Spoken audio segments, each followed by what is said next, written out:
My parents chose my sister's cat over me, kicked me out so the cat could have my room. I packed my things in silence and left. Years later, they showed up at my office, desperate for help. But I wasn't their child anymore. I was the CEO they once abandoned for a pet. Welcome to today's story. The cat got the room, but I got the world. It's a powerful, emotional journey about rejection, resilience, and rising beyond what others believed was possible. When a young man is kicked out of his own home in favor of his sister's cat, he doesn't fight back. He walks away, quietly building an empire they never saw coming. Stay with us as this deeply personal tale unfolds, one chapter at a time. You won't believe where it ends. I always knew I wasn't the favorite. But knowing it and feeling it in your bones are two very different things. My name is Brian, and this is how I lost my family, but found something greater. I was 19 when it happened, still living at home, juggling community college classes and working night shifts at a gas station.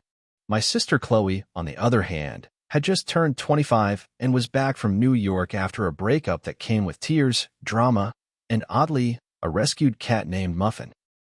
Muffin was a Persian, white with a golden tinge, and the kind of cat that wore velvet bows and had its own Instagram page. From the moment Chloe moved back in, the house felt smaller. Everything became about her heartbreak and Muffin's needs. I was barely spoken to unless it was to take out the trash or fix the Wi-Fi. I didn't mind. I was used to being invisible. But that night, the one I'll never forget, they went too far. I came home late, around 11:45 p.m., exhausted from a double shift. I tiptoed upstairs only to find my bedroom door wide open and my things boxed and shoved into the hallway. For a split second, I thought maybe we were moving, or maybe someone had broken in. But then I saw Muffin, curled up on my bed, purring like royalty, with a brand new pink litter box by the closet and cat toys scattered where my sneakers used to be. I stood there stunned. My heart dropped so fast I thought I might black out. I heard laughter from downstairs and walked down slowly, each step heavier than the last. Mom and Dad were on the couch with Chloe, watching something on TV. They looked up, saw me, and my mom, without a hint of guilt, said, "Oh good, you're home. We moved your stuff to the garage. Chloe needs the space, and Muffin's allergic to the basement mold." I just stared at them. My dad didn't even look up. Chloe gave me that smug smile she always wore when she got her way. I opened my mouth, then closed it. What could I say? That I was tired? That I was human? That I wasn't less important than a cat? I live here too, I finally said, my voice shaking. Mom raised her eyebrows. You don't pay rent. Neither did Chloe. But I didn't say that. I just turned around, walked back to the garage, and sat on the cold floor beside my boxed-up life. That night, I didn't cry. I didn't scream. I didn't even sleep. I just stared at the ceiling and made a decision. If I was going to be unwanted, then I'd go somewhere I was needed, even if that place didn't exist yet. By morning, I was gone. I moved in with an old friend, Max, who lived in a tiny apartment above a car repair shop. I slept on his floor, showered at the gym, and doubled my shifts. I enrolled in online courses on business, saved every cent I could, and stopped waiting for my family to call. They never did. Not once. Not for my birthday. Not for holidays. Not even when they heard I dropped out of college to pursue something unrealistic. But I kept moving. Every rejection added fuel. Every insult echoed in my mind like a dare. I launched a small e-commerce site selling budget-friendly tech accessories, phone stands, wireless chargers, portable speakers. At first, it barely made a dent. But then, a YouTuber featured one of our portable speakers in a viral video. Orders exploded overnight. I reinvested every dollar, scaled quickly, and by 24, I had my first warehouse. By 26, I had a team of 50. By 28, I became the youngest billionaire in the state. And that's when they showed up again. I was in my office on the 37th floor, staring out at the skyline with a view I never thought I'd earn, when my assistant knocked and said, "There's a couple downstairs claiming to be your parents. They said it's urgent." I didn't feel anything. Not anger, not excitement, just stillness. "Tell them I'll be down in 10 minutes, I said. When I stepped into the lobby, they were seated awkwardly on the velvet chairs, looking around like tourists in a city they didn't belong to. Mom's eyes lit up when she saw me. Dad stood, fumbling with his hands. "Brian, she said, like we were picking up where we left off. We saw you on the news. We're so proud. Yeah, Dad added. Your sister said we should stop by, maybe catch up. I didn't smile. I didn't sit. I just looked them both in the eye and asked, "Where's Muffin?" They glanced at each other, confused. You gave her my room, I said, voice calm. You chose a cat over your own son. And now you're here because you think I have something to offer. No, that's not it at all, Mom said quickly. We just want to reconnect. I turned to my assistant. Escort them out. She blinked. Sir, you heard me. As security gently led them out, my mother looked back at me one last time. And that's when I saw it, the regret. The same kind I once begged for. But I didn't need it anymore. I had built something stronger than family. I had built myself. It wasn't the moment I made my first million. It wasn't when I stood on stage at the Entrepreneur of the Year Gala, shaking hands with people I used to only read about. And it wasn't even when I turned down a buyout offer that could have made me richer overnight. No, my moment of true arrival came the day I told my parents to leave my office without so much as sitting down. Not because I wanted revenge. Not even because I hated them. But because, for once, I realized I didn't need them to see me anymore. I finally saw myself. The days that followed were quiet.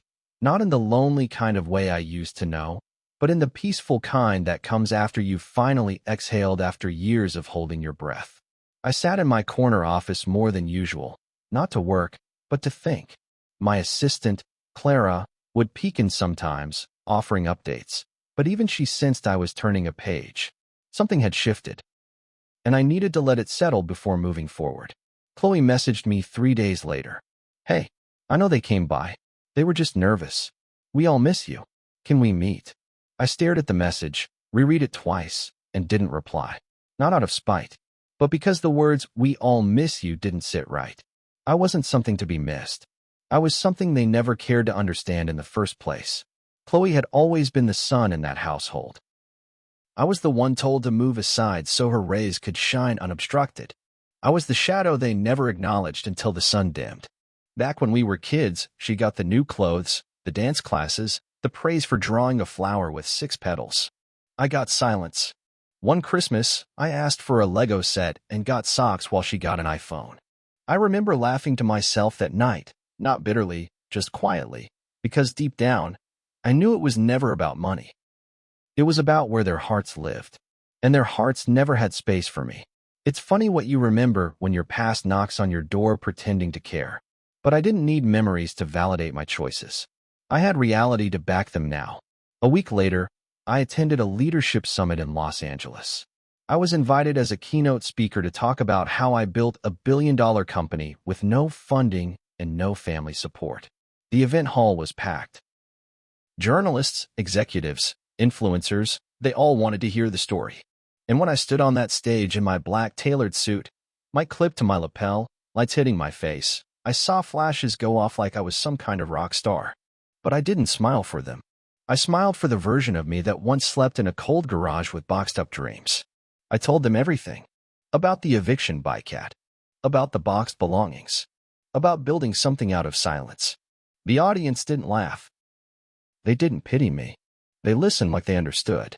And when I ended by saying, sometimes, being unwanted is the best gift the world can give you, they gave me a standing ovation I didn't expect, but deeply appreciated. That speech went viral. Millions watched. Thousands messaged. A few were old classmates. A handful were my college professors. But one message stood out, sent anonymously. We failed you. We know. We just didn't think you'd remember it so well. I didn't respond to that either. But I took a screenshot, saved it in a folder called Closure, and closed the laptop. That was the moment I knew I wasn't seeking validation anymore. I wasn't building to prove them wrong. I was building because I could, and because someone out there, living in a garage or kicked out over a cat, needed to know they could, too. Months passed. My company grew faster than ever. We expanded into 3 new countries. Launched a tech incubator for underprivileged youth. Started a foundation that helped fund business ideas for kids without parental support. We called it Boxed Up, in honor of the night I was packed up like storage to make room for a cat. I wanted that night to mean something more than pain. And now it did. One day, while I was leaving the office, Clara stopped me. "Brian," she said gently, "there's a woman in reception. Says her name is Chloe." I paused mid-step. "She came alone. Looks different." I nodded slowly. "Send her up." When she entered my office, Chloe looked like a shell of the person I remembered. No designer purse. No bright lip gloss. Her eyes were tired, her posture hesitant. "Hey," she said, voice almost unsure. "Sit," I said, motioning to the chair across from me. "I just wanted to say, I'm sorry," she whispered. "I think about that night every time I look at Muffin. I wish I had said something. I wish I stood up for you. Why didn't you?" I asked, calm but direct. She looked down. "Because they always made me feel like I had to stay their favorite. And saying something would have changed that." I nodded. "You were protecting your crown." "I guess so." We sat in silence for a moment. Then she added, "They're not doing well, you know. Dad lost his job. Mom's been sick. That's not why I'm here, but I thought you should know." "Do they know you're here?" She shook her head. "Do you want anything from me, Chloe?" She swallowed. "No. Just peace, I guess." I stood and walked to the window. The skyline looked different tonight. Calmer. Less like something I had to conquer. "I hope you find it," I said, turning back. "Do you hate me?" "No," I said truthfully. "I just stopped needing you." She left after that. No drama. No tears. Just the soft sound of heels disappearing down the marble hallway. And for the first time in years, I felt light.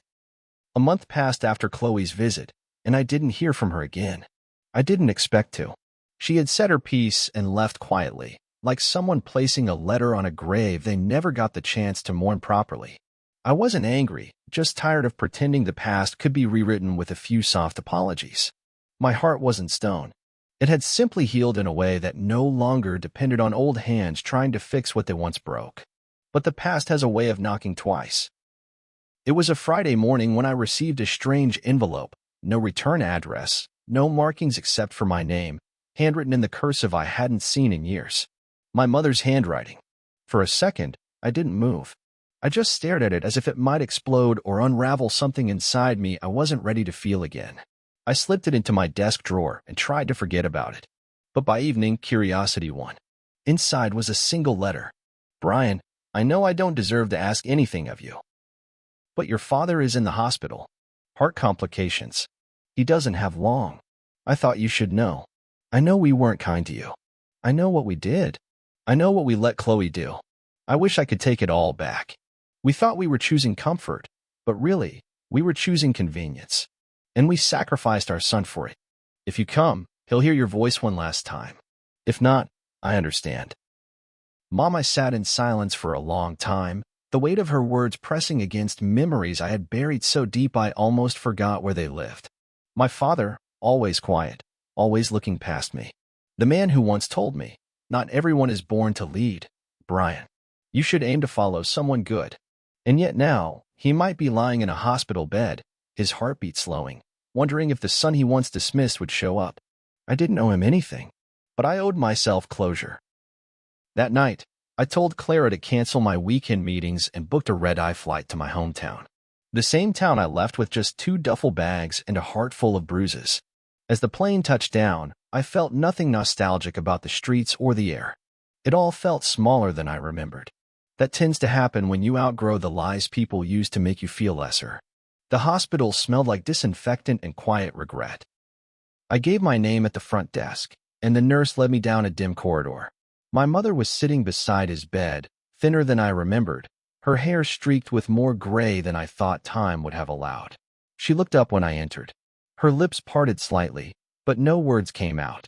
Dad was asleep, or sedated. Tubes ran from his nose and arms, machines blinking quietly beside him. I stood there, not knowing what to feel. Part of me waited for the anger to rise. Another part hoped it wouldn't. "He talked about you," Mom finally said, her voice brittle. After the article came out, after the speech. I didn't respond. She looked down at her lap, ashamed. "He said he was proud. He just didn't know how to say it without feeling small." I walked to the side of the bed, looking at the man who once gave me his last name, but never his approval. His chest rose slowly, labored, as though every breath was a struggle between holding on and letting go. I sat, leaned forward, and spoke. I made it, Dad. I built something. I proved you wrong without ever saying a word. You chose silence, and so did I, but mine turned into power. I don't know if you care anymore, but I wanted you to hear it before you leave this world. I'm not the boy you boxed up and ignored. I'm the man who chose to live anyway. His eyelids fluttered. A sound escaped his lips, not a word, not a sentence, but something that felt like an attempt. A single tear slid down his cheek. Whether it was pain, regret, or recognition, I would never know. He passed that night. I stood by while doctors came in and machines were turned off. My mother wept softly, holding his hand. I didn't cry, not because I didn't feel anything, but because I had already mourned this man years ago, back when I was 19 and slept beside cardboard boxes in a garage. At the funeral, people whispered. Old neighbors, extended family, even former church members who hadn't seen me in nearly a decade. Some praised my suit. Others offered apologies veiled in flattery. You've done so well for yourself. What they really meant was, we didn't expect you to become more than what they said you'd be. I stayed for the burial and left without saying goodbye to anyone. No eulogy, no long speech, just silence. I figured that's how he would have wanted it. Back in the city, I felt an odd sense of peace. One that didn't come from revenge or validation, but from the realization that I had survived everything meant to destroy me. And I did more than survive. I created. I built. I transformed every slight into a seed, and from those seeds, I grew something unstoppable. I thought I was done with that chapter. But the universe had one more twist waiting. One afternoon, Clara buzzed in. There's someone here asking to see you. She says she's your niece. I blinked. My niece. Her name's Ava. Says she's Chloe's daughter. My heart paused. She's 10. I stood slowly. Send her in. The door opened gently, as if whoever stood behind it was afraid they'd made a mistake. She stepped inside with hesitation, eyes wide and curious, her small hands clutched around the straps of a faded pink backpack. She was wearing a sweater with a cartoon fox on it, jeans with patches at the knees, and sneakers that had clearly lived 1,000 playground battles. She was quiet, but her gaze held a kind of strength I recognized. It was the same strength I had carried at that age. The one born from being constantly overlooked. Hi, she said, standing a few feet from my desk. I'm Ava. I nodded and stood slowly. Hi, Ava. I'm Brian. She tilted her head. I know. You're my mom's brother. I've seen you on YouTube. I let out a soft laugh, not mocking, just surprised. Really? What video? The one where you said being unwanted is a gift. I had to write about someone I look up to for school, so I picked you. But I wasn't sure if you'd want to meet me. That hit me harder than I expected. I walked around the desk and knelt so I could meet her at eye level. Why would you think that? She shrugged. Because Mommy cried when she told me about what happened between you and Grandma and Grandpa. She said she made a big mistake, that you didn't deserve what happened. She said I shouldn't expect you to forgive anyone, but I wanted to try anyway. A part of me broke right there, not in a painful way, but like a cracked door letting in the sun. I didn't know what to say, so I did something I hadn't done in years. I hugged her. She froze for a second, then wrapped her arms around my neck. You hungry? I asked as I stood up. She smiled. Always. We went to the company cafe on the top floor, private, reserved for senior staff and guests. The chef personally made her a grilled cheese sandwich and tomato soup while I ordered a salad I didn't touch. Ava told me about her school, her cat named Buttons, named after Muffin, apparently, and how she wanted to be a coder when she grew up. Mom says I'm smart like you, she said, sipping her juice. I believe her, I replied. Actually, I can tell. She looked around at the sleek design of the cafe, the glass windows overlooking the skyline. Do you think I could work in a place like this someday? I smiled. You can build a place like this someday. Her eyes sparkled, and in that moment, I realized something. Legacy isn't just about money or buildings. It's about moments like this, when someone young sees themselves in your success and suddenly believes in possibilities they never knew existed. I called Clara after lunch. Block off Friday afternoons. Every week. From now on, I'm mentoring one student, starting with Ava. She didn't question it. Yes, sir. That mentorship became our thing. Every Friday, Ava came with questions. Real questions. About algorithms. About leadership. About how to stay confident when people make you feel invisible. She asked about coding languages and business strategy, but also about loneliness and how I handled it. She wasn't just bright, she was determined. One afternoon, after we wrapped up our session, she asked me something that silenced the room. Uncle Brian, do you miss your parents? I looked at her, unsure how much a 10-year-old should be told. But she wasn't asking like a child. She was asking like someone who had seen too many cracks in her own home to believe in fairy tales. No, I said finally. But sometimes, I wish I had parents who saw me the way I see you. She nodded slowly, like she understood more than she should have. Mom's been really sad lately. She hides it, but I hear her crying. I think she misses you too. I placed my hand on hers. Some things can't go back to how they were, Ava. But that doesn't mean we can't build something better going forward. She gave me a small smile. Can we build it together? That was the moment I knew. This wasn't just my redemption story. It was hers too. Weeks passed, and then months. Ava became a permanent part of my routine, and I found myself caring about things I hadn't in years: school projects, birthday cakes, science fairs. I sponsored her school's robotics team. I showed up at her spelling bee. She started calling me Uncle B. And somewhere along the way, I stopped dreading the word family. One day, as I dropped her off, Chloe stepped outside. She looked surprised but didn't say anything, just nodded politely. I'll pick her up at 5, I said. She hesitated. Can we talk later? Just you and me. I nodded. We'll see. I wasn't ready to forgive Chloe, not completely. But I was willing to keep the door cracked open. That night, Ava sent me a voice note. Her voice was soft but full of hope. Uncle B, I know you've had to be strong for a long time. But you don't have to be alone anymore. I'm here now, and I'm not going anywhere. I sat in the dark of my apartment, listening to that message on repeat. That voice, that tiny declaration, meant more to me than all the applause, the headlines, and the wealth combined. Because in a world that once boxed me up for a cat, I had finally found something worth opening my heart for again. It started with a text I almost ignored. From Chloe, Ava's birthday is next weekend. She asked if you'd come for dinner. Just dinner. No pressure. Her words, not mine. I stared at that message for a long time. Ava had become the brightest part of my world. Her curiosity, her questions, her quiet confidence blooming more with every week. But returning to that house, sitting at that table, breaking bread with the very people who had boxed me out for a house cat, that wasn't dinner. That was excavation. Still, I wasn't doing it for them. I was doing it for her. For the girl who had said, you don't have to be alone anymore. So, I said yes.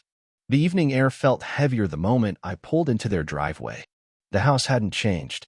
Same chipped mailbox, same porch light that flickered like a dying candle. But everything inside me had. I stepped out of the car in silence, carrying a wrapped gift in one hand and years of restrained memory in the other.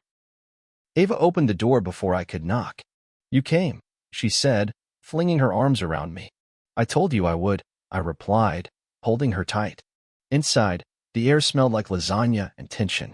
Chloe hovered in the kitchen, trying too hard not to seem nervous. Her movements were sharp, her eyes bouncing between me and the oven like I might disappear if she blinked too long. Hey, she said, voice tentative. Dinner's almost ready. I nodded and glanced around the living room. The couch was the same one I once wasn't allowed to sit on when Muffin was napping. The wall still had the photo collage, Chloe's prom, Chloe's graduation, Chloe holding Muffin. No trace of me. Dad's old recliner is still here, I said flatly. She didn't look up. Yeah, Mom sits in it now. Right on cue. Our mother walked in from the hallway. Her frame had shrunk, and so had her voice. Brian, she said, the name landing in the room like a confession. You look strong. I am, I said plainly.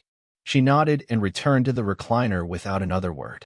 Not a hug, not an apology. Just silence, her native language. We sat around the dining table moments later. Chloe served the food while Ava lit the candles. I took my seat where I always used to sit, farthest from the kitchen, closest to the garage door. A strange sort of déjà vu settled in, But this time I wasn't invisible. I was central. Still, nobody spoke for a while. Just the clinking of cutlery and occasional coughs. Ava, in her usual way, broke the ice. Can I tell them what I'm working on with Uncle B? Chloe smiled nervously. Of course, sweetie. She turned to our mother and beamed. Uncle B helped me build a solar-powered phone charger for my science fair. We're calling it the Avari. He even said if we can make it better, he'll help me start my own little company. I smiled, gently correcting her. We will make it better. My mother didn't say anything, just nodded once and resumed eating. Chloe smiled weakly, as if grateful her daughter had managed to soften the edges. So, Chloe said, finally breaking the adult silence. How's the company? Thriving. That's good. Another pause. I took a sip of water, then looked up. You know, I didn't come here to pretend we're a family again. Chloe's face dropped. I came because Ava asked, I continued. She's the only reason I even replied to your message. I know, she said quietly. And I'm not asking for anything. She deserves to have us all at the table. I nodded. She does. But let's not confuse proximity with reconciliation. I'm here for her, not to patch up old walls. My mother finally spoke. You don't have to keep punishing us. I'm not, I said calmly. I stopped needing anything from you years ago. That's not punishment. That's healing. She looked down at her plate. We didn't know how to love you properly. That's not an excuse. It's the truth. Then you should have started with the truth a long time ago, I replied. The room went quiet again, this time heavier. Ava shifted uncomfortably. I reached across and gave her hand a light squeeze. You okay, kiddo? I asked. She nodded. I just want everyone to be happy. I smiled. Me too. And sometimes, happiness comes when we stop trying to fix the people who broke us and start building something new from scratch. After dinner, Ava opened gifts. Mine was last, a sleek prototype of the Avari, custom engraved with her initials. She gasped when she saw it and hugged me so hard I thought I'd topple backward. This is better than everything, she squealed. And in that moment, I didn't care that I was sitting in the same house where I once wasn't wanted. I didn't care that our mother barely acknowledged me or that Chloe still walked on eggshells. All that mattered was the light in Ava's eyes. The proof that the future didn't have to carry the sins of the past. I left shortly after. Chloe walked me to the door. Thanks for coming, she said, wrapping her arms around herself. I mean it. I nodded. Don't mistake my presence for peace. But I'll keep showing up for her. She blinked back tears. That's more than I deserve. I walked to my car without another word, got in, and drove off. But as I looked in the rearview mirror, I didn't see the house anymore. I saw Ava on the porch, waving with both hands, her smile wide and hopeful. And I knew this wasn't a return. This was a beginning. It's strange how quickly the future comes knocking once you finally stop living in the past. After that dinner, things didn't magically heal between me and my family, nor did I expect them to. But a quiet truce began to form, unspoken yet understood. Chloe didn't try to force anything, and our mother stayed in her lane, which, for once, was silence laced with something that almost looked like restraint. I wasn't waiting on apologies anymore. I had stopped needing those. But I also wasn't carrying bitterness in the same way. I had too much to protect now, too much to build. Ava became my shadow, my curious, sharp, relentless shadow. Every Friday, she came to the office. We upgraded her charger prototype. She presented it at the citywide junior tech fair and won first prize. We started documenting our journey together, her questions, our brainstorming sessions, even the arguments over whether the Avari should be waterproof. I told her yes. She insisted it had to glow in the dark. We compromised. It would do both. Then one afternoon, as she was doodling on my whiteboard, she asked a question that froze me mid-email. Uncle B, what are you leaving behind? I turned in my chair. What do you mean? Like, when you're old, or not here anymore? What will people remember about you? It was the kind of question only kids ask without realizing how deep it cuts. I didn't answer right away.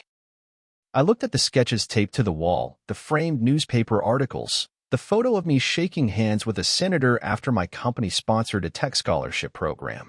And then I looked at her, this little girl who had forced me to feel again without ever trying to. I guess I'm still figuring that out, I said. Can I be part of it? she asked, her voice quiet but firm. You already are. And that was it. The idea that had been floating around the edges of my mind finally clicked into place. That night, I stayed in the office alone. I pulled out a blank notepad and started writing. Not code or plans or revenue projections, but vision. I mapped out something bigger than a product, bigger than my company, even bigger than my name.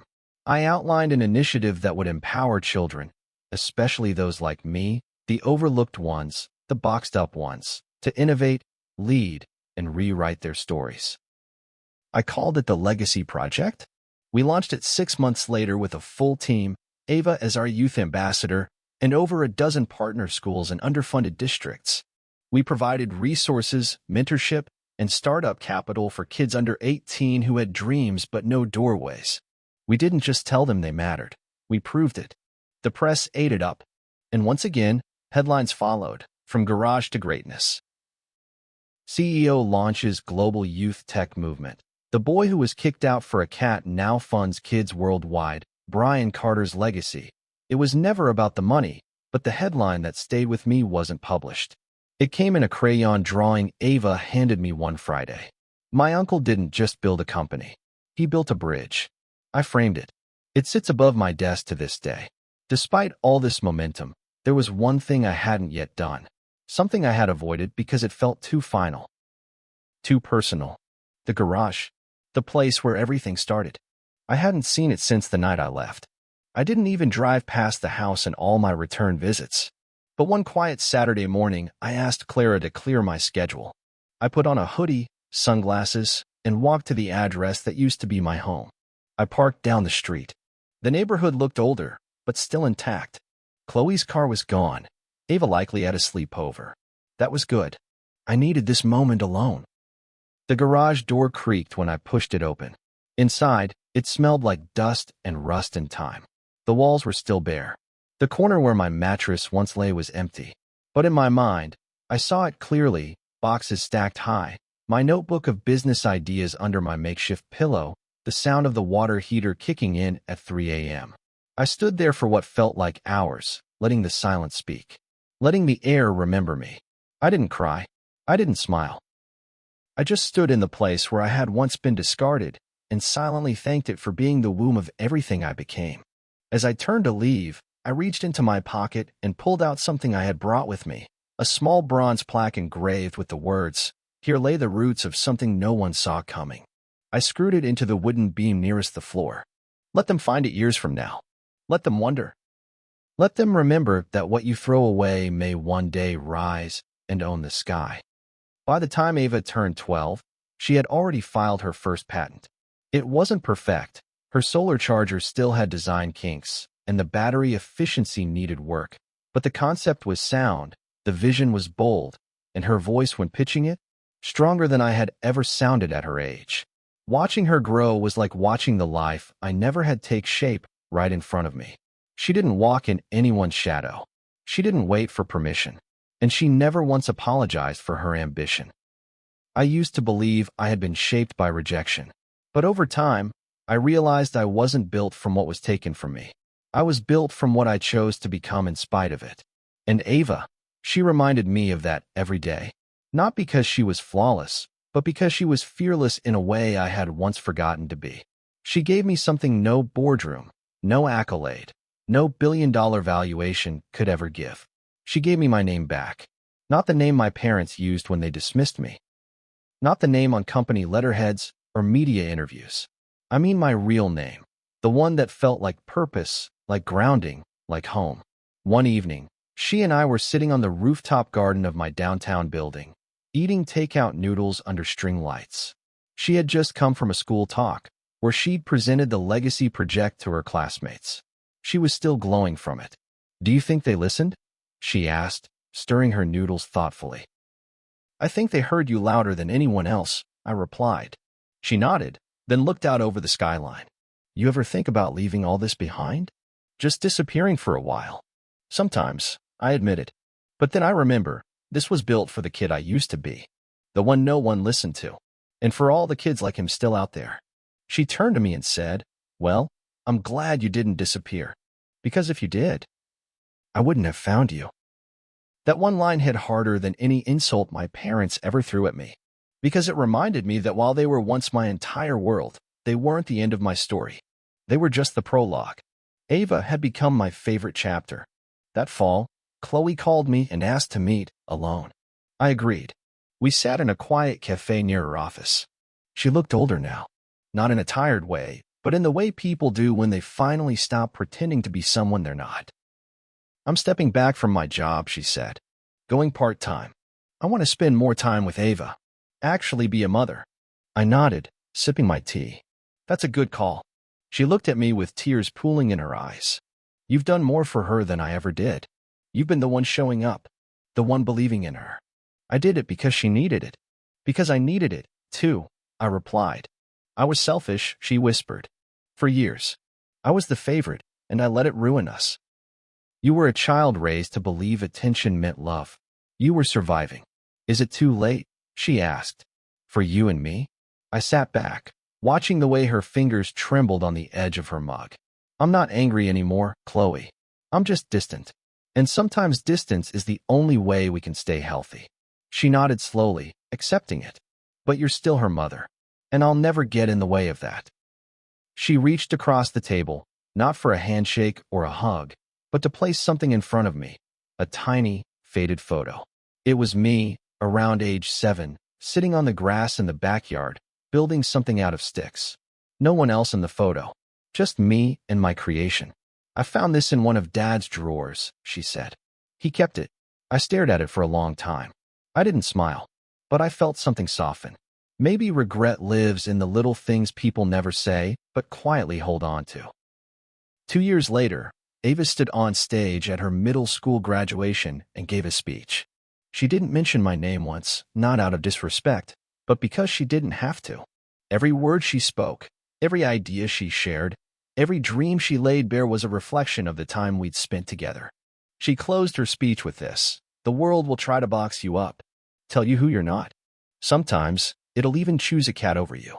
But if you keep building quietly, consistently, you'll wake up one day and realize you weren't forgotten. You were just waiting to be found. I wiped a tear that day, in public, for the first time in years.